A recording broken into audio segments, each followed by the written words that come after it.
Alright, hello everyone. This is Paul from SpanishWithPaul.com and welcome to today's Spanish lesson. As many of you have noticed, I've been away for a little while. The reason is I've been recording new lessons and new modules for the members area of my main course. In any case, I'm back with you now and very happy to upload another lesson for you to YouTube. What we're going to do is concentrate on how to express will have to and would have to in Spanish. And I'm going to give you very easy ways to do this. I'm going to assume that you've already been through my free 10-part mini course series. If you haven't, I'll put a link to it in the description box below this video. Going through that will make sure that you get the maximum value from all of these other lessons that I'm uploading afterwards. That's all coming up next. If becoming fluent in conversational Spanish is one of your goals for this year, then consider clicking the link above to download my free course books that go along with all of my YouTube lessons. You can also subscribe to my channel to get a brand new Spanish lesson from me every single Monday. So with that out of the way, let's get started. Something we've used a lot previously is this idea of I have to. How do you express that in Spanish? Tengo que. We've also used the verb to ask, which in this case is preguntar. It's a 3-syllable verb, but it's nice and easy to pronounce. We have preguntar.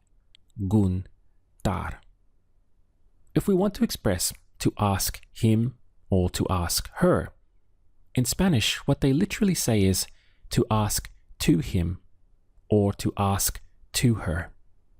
This is why we use the pronoun of le. So we have preguntar, to ask, followed by le. When you put them together, the sound is preguntarle. This literally means to ask to him or to ask to her. How would you say, I have to ask him? Tengo que preguntarle. The word for first in Spanish is primero. How would you say, first, I have to ask him? Primero, tengo que preguntarle. This, of course, could also mean first, I have to ask her. It's normally understood in the context of the conversation that you're having, which one you mean. So far we have I have to. What we want now is to extend into I will have to. This is easy to do. The sound is tendré que. Make sure that you stress that ending or you won't be understood. Tendré que. How would you say I will have to ask him? Tendré que preguntarle. How do you say again? Otra vez. Literally, another time. Otra vez. Now say, I will have to ask him again.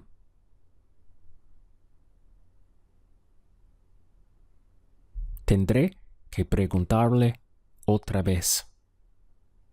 If tendré que means I will have to, how would you say I won't have to? No tendré que. You simply throw no at the front of it. How would you say I won't have to ask him again?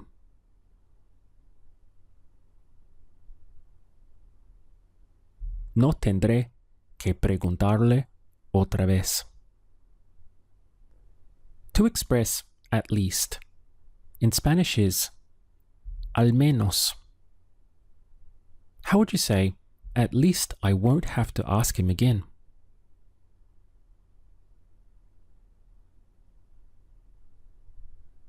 Al menos no tendré que preguntarle otra vez. As I've mentioned, this pronoun of le can stand for to him or to her.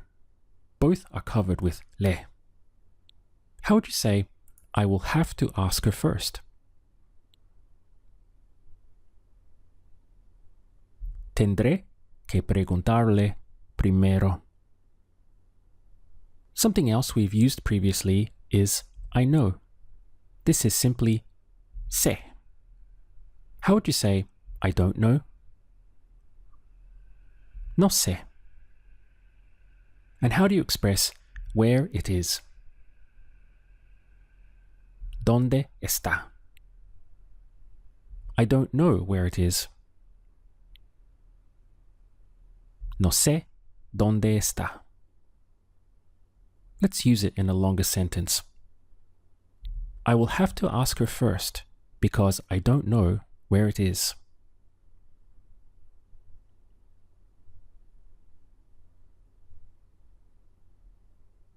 Tendré que preguntarle primero porque no sé dónde está.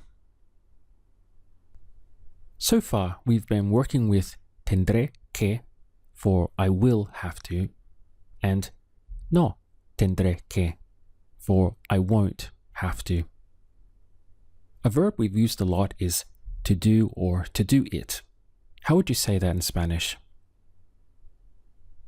Hacerlo.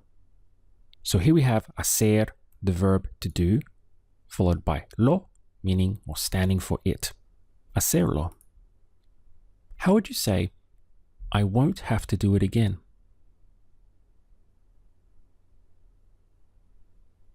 No tendré que hacerlo otra vez. What about, at least I won't have to do it again?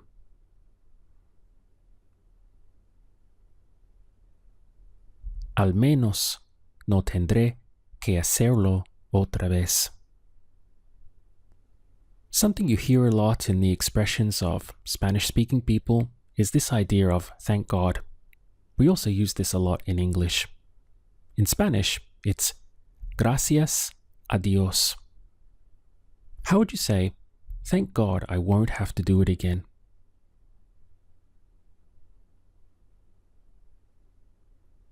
Gracias a Dios, no tendré que hacerlo otra vez. Do you remember the verb to go? Ir. And how would you say to go there? Ir allí. Now say, thank God I won't have to go there again.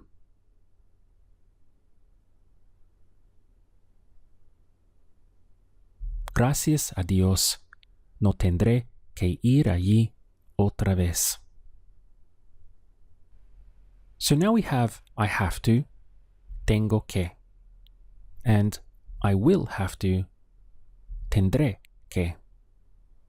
What I'd like to do is push into I would have to. This again is very easy in Spanish.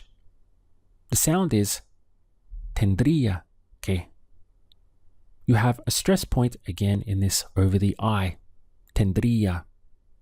If you do not stress that part, again, you will not be understood. So in English, I would have to, all of that is condensed into the sound of tendría que. And from that, we get a very nice little group. We have tengo que, tendré que, and now tendría que. Let's use it.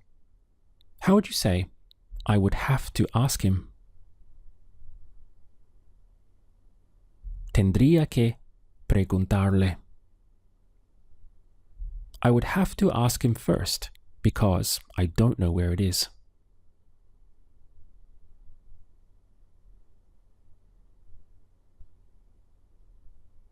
Tendría que preguntarle primero porque no sé dónde está.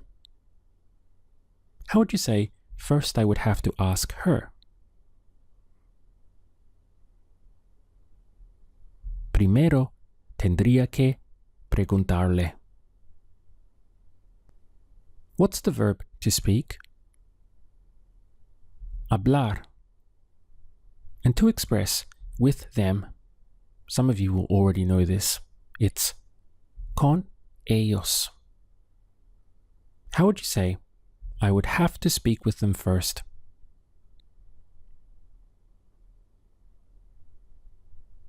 Tendría que hablar con ellos primero.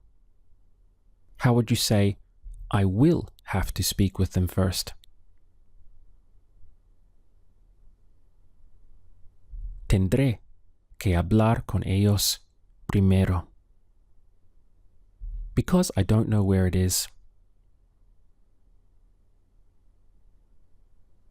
Porque no sé dónde está. We have a little dilemma in Spanish when it comes to using the verb to ask. So far, we've been using preguntar, but there's also another verb for to ask.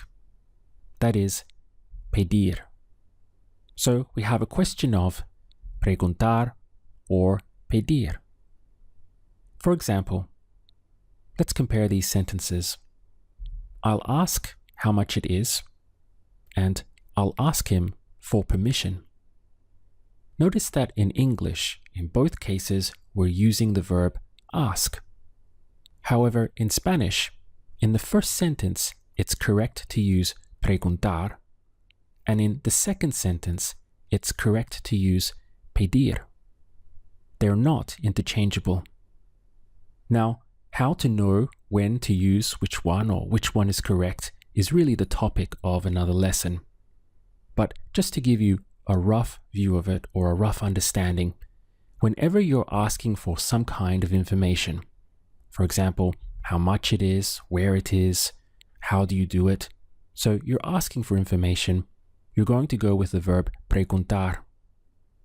If, however, you're asking to receive something or to request something, this is when you're going to go with pedir.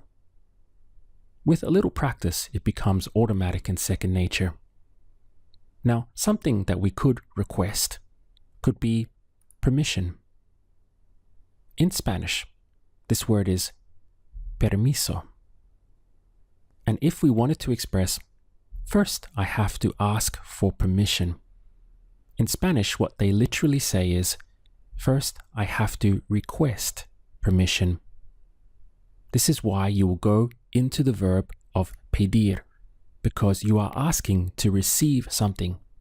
In this case, it's permission. So the sentence would be, primero tengo que pedir permiso. First, I have to ask for or request permission. We can also extend this and say, I have to ask her for permission or him for permission. In this case, we're going to again return back to our pronoun of le. So you're literally saying, I have to ask to him or to her for permission. Putting all of that together, it becomes tengo que pedirle permiso. I have to request to him or request to her permission. How would you say, I would have to ask her for permission?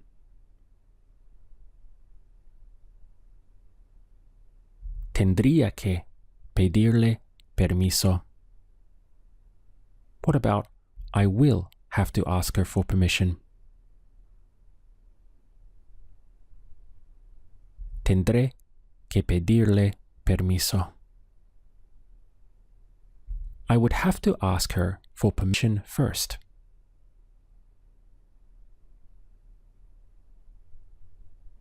Tendría que pedirle permiso primero.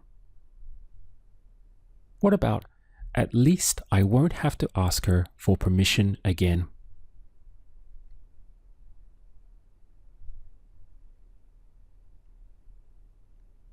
Al menos no tendré que pedirle permiso otra vez.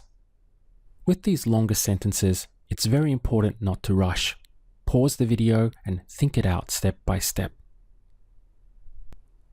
Now, something else you could also request or ask for is a favor. In Spanish, this is un favor. It's the exact same word, it's just that the pronunciation is different. Un favor. How would you say, I have to ask for a favor?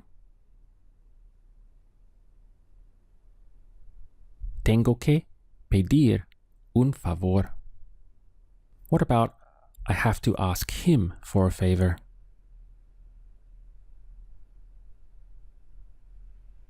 Tengo que pedirle un favor.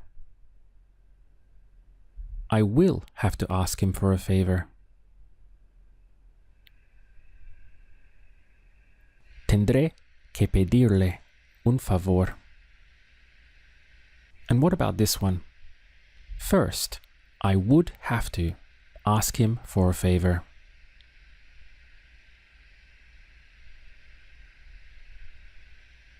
Primero, tendría que pedirle un favor. So remember, whenever you're asking for information, you will go with the verb preguntar. But if you are asking to receive something or you are requesting something, then the correct one to go for is pedir, even though in English we would use the same verb of to ask. In Spanish, you have to separate them into two different categories. If you're serious about learning Spanish and want to become conversationally fluent, my main course, Spanish with Paul, is live and available for you now. Inside you'll get my complete course, none of which is available on YouTube, and also my personal attention to make sure you achieve conversational fluency in the fastest time possible. In short, if you like my free lessons on YouTube and the results they're giving you, then you'll love what I have for you inside the main course. You can click the link on the screen now to find out all the details. So with that said, I look forward to seeing you again in my next video.